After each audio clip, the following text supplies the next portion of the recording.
El 27 de marzo de 1964 se emitió una alerta de tsunami a través de la televisión y la radio para los residentes de Crescent City, en la costa de California.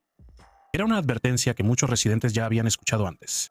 La ciudad era propensa a los tsunamis, aunque normalmente no hacían mucho más que inundar la zona costera, dañar vehículos y barcos, e inundar propiedades cercanas al puerto. Teniendo esto en mente, muchos retrasaron la evacuación para revisar sus propiedades o decidieron no evacuar, ya que estaban a kilómetros de la zona costera. Sin embargo, en el caso del tsunami de Crescent City de 1964, esto resultaría en algunos casos una decisión fatal.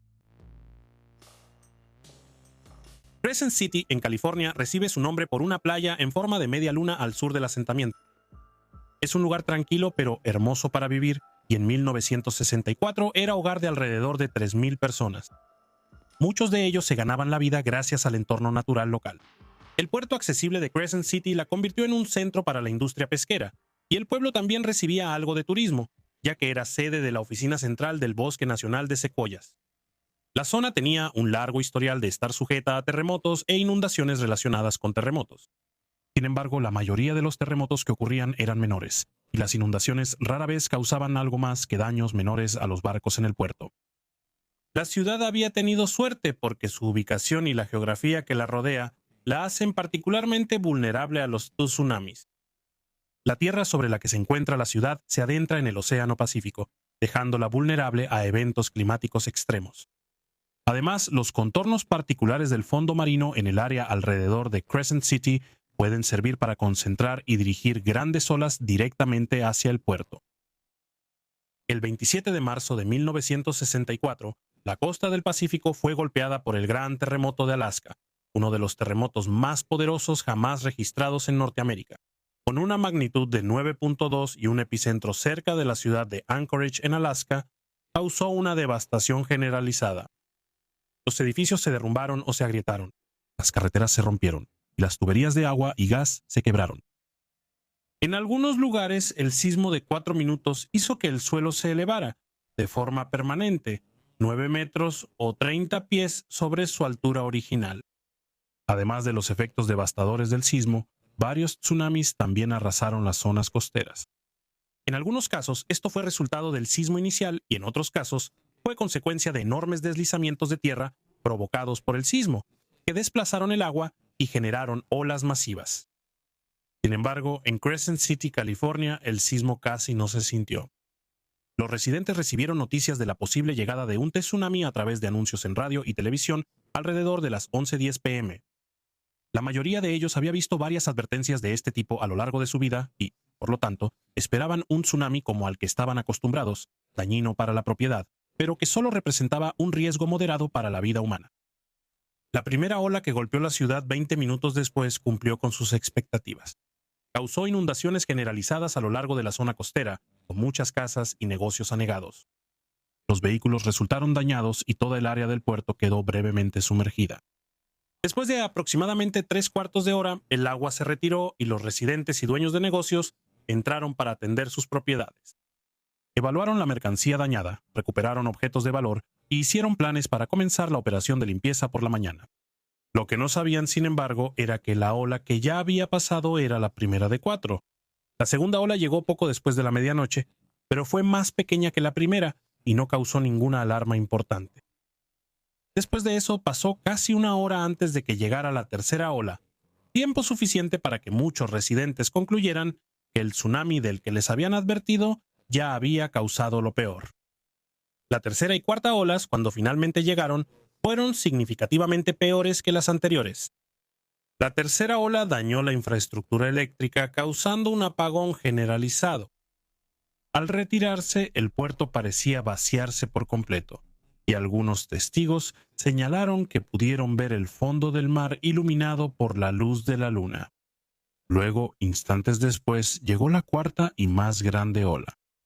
2 encargados del faro que estaban en una isla mareal cerca del puerto presenciaron cómo la ola avanzaba con fuerza. Más tarde recordaron.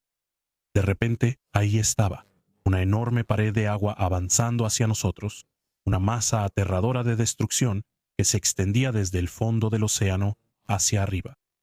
Parecía mucho más alta que la isla, negra bajo la luz de la luna. Golpeó, se dividió y giró alrededor de ambos lados de la isla con tal velocidad que sentimos como si estuviéramos navegando junto con ella. Nos tomó varios minutos darnos cuenta de que la isla no se había movido.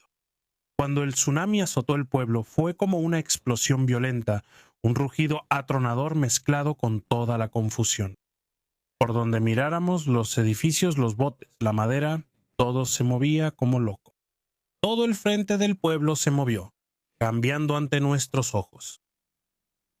La ola fue lo suficientemente poderosa como para arrastrar autos al mar, arrancar árboles de raíz y derrumbar completamente los costados de los edificios.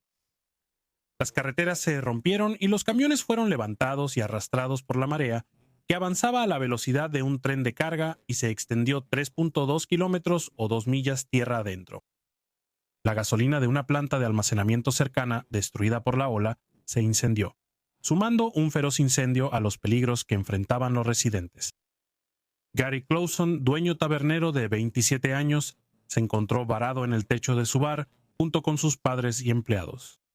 Estaban celebrando el cumpleaños de su padre cuando llegó la alerta de tsunami, pero no evacuaron porque creían que el daño sería mínimo y se limitaría a las zonas más cercanas a la costa. Acababan de brindar por el padre de Gary cuando el edificio se inundó de agua y se vieron obligados a subir al techo.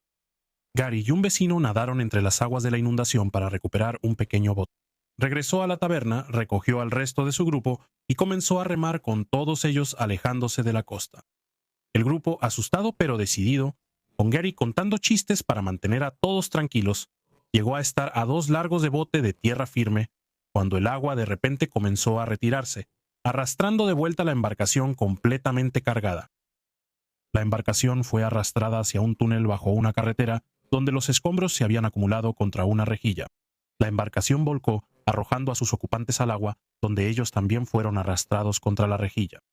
Gary pudo sumergirse y nadar por debajo, pero sus padres y sus empleados no sobrevivieron. Historias similares se repitieron en Crescent City, con muchas personas que habían retrasado o decidido no evacuar más hacia el interior, ahora atrapadas en las aguas violentas de la cuarta ola. Aunque siguieron llegando más olas, la cuarta ola fue la más grande que golpeó la ciudad. El daño que causó fue extenso.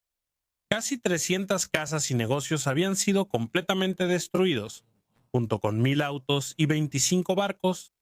Un total de 30 cuadras de la ciudad habían sido arrasadas, lo que representaba la mitad del frente costero de la ciudad.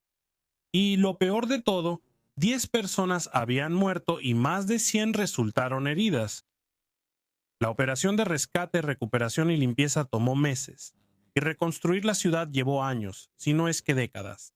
El gran terremoto de Alaska causó una devastación generalizada, pero considerando su tamaño relativamente pequeño, Crescent City fue una de las comunidades más afectadas por el sismo. Y aún así, a pesar de la devastación que causó el tsunami, Crescent City se recuperó. En las décadas siguientes, la población creció hasta que la ciudad casi duplicó su tamaño. Los terremotos y los tsunamis que a veces resultan de ellos no pueden prevenirse, pero una investigación tras el devastador tsunami de 1964 que golpeó Crescent City descubrió que se podían implementar sistemas de alerta significativamente mejores. A nivel local se instaló una sirena de alerta de tsunami y ahora se prueba cada mes.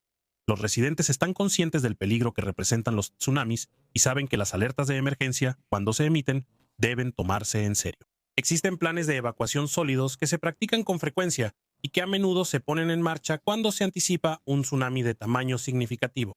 La mayoría de los residentes se aseguran de estar siempre listos y ser capaces de sobrevivir al menos 72 horas sin acceso a suministros normales de comida, agua y electricidad. Además de esto, los sistemas utilizados para predecir cuándo y dónde los tsunamis podrían llegar a la costa han mejorado significativamente.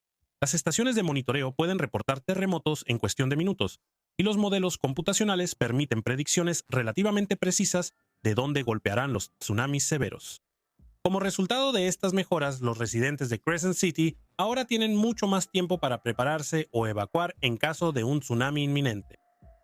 En 2005 y 2006 pequeños tsunamis golpearon la ciudad, pero en ambos casos los residentes fueron evacuados del área afectada antes de que llegaran las olas.